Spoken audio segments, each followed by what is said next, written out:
السلام عليكم، مرحبا اخواني. راح اصور صورة اول شي في بداية المقطع. اوكي، صورت الصورة هذه.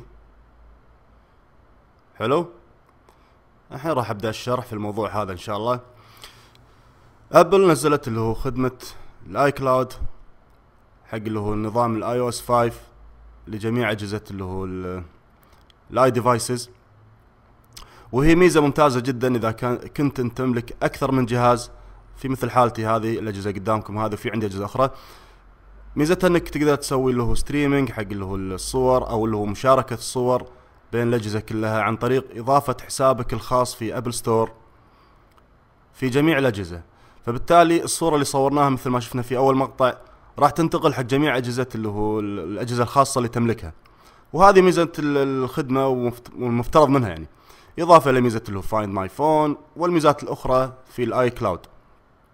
طيب ماذا اذا كنت حلوة، ماذا اذا شو اللي راح يحصل لو ان انت رحت حق محل من محلات الهواتف وخليته يحط حسابه هو الخاص فيه في جهازك؟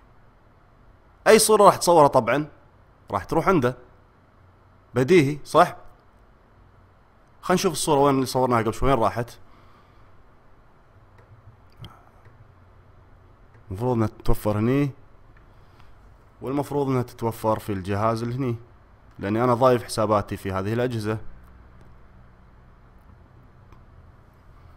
طيب، فلذلك اذا كان شخص من محلات حط حسابه الخاص فيه وفي جهازك او في اجهزتك الاخرى، راح يعرف كل شيء عنك،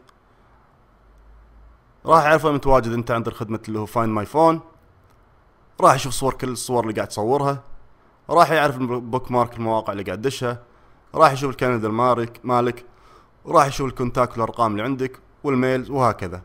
تخيلوا تفعل هذول كلهم الاون، راح يقدر هو يحصل على كل معلوماتك. شوف الصورة وينها، هذه الصورة اللي صورناها مع بعض في بداية المقطع،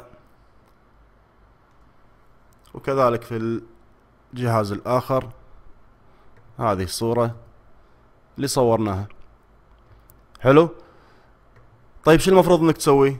المفروض انك تسوي اذا كنت تملك اكثر من جهاز في البيت، بس مو لك انت، يعني حق مثلا الاهل جهاز، عيالك جهاز، وهكذا، تضع لكل جهاز من هذه الأجهزة اللي ما تكون ملكك أنت، يعني كل جهاز في هذه الأجهزة حساب خاص فيها، تعمل لك حساب أبل ستور لكل جهاز، بحيث أنه ما يقدر أي جهاز من هالأجهزة هذه ياخذ الصور والمعلومات اللي في جهازك. لا تضع حسابك أنت الخاص مع حساب عيالك وهكذا، لأنه راح تنتقل الصور والمعلومات الأخرى والأرقام والكونتاكتس والميل واللي شفتوهم مع بعض في ميزة اللي هو الآي كلاود مثل ما تشوفون قدامكم.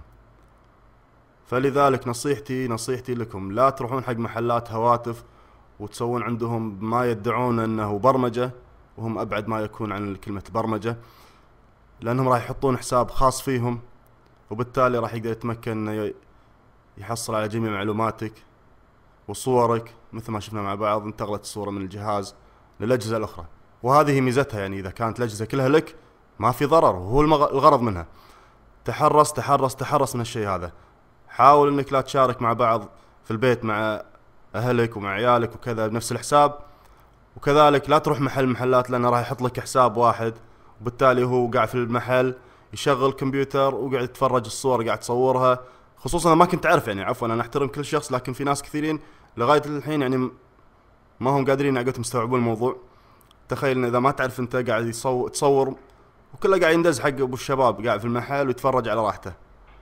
عموما انا حبيت انبهكم على الشغله هذه، ضع حساب خاص لكل جهاز، لا تحط حساب واحد لكل الاجهزه اذا كانت مو لك انت، يعني او مو استخدامك انت. اوكي، وصلت المعلومه. السلام عليكم.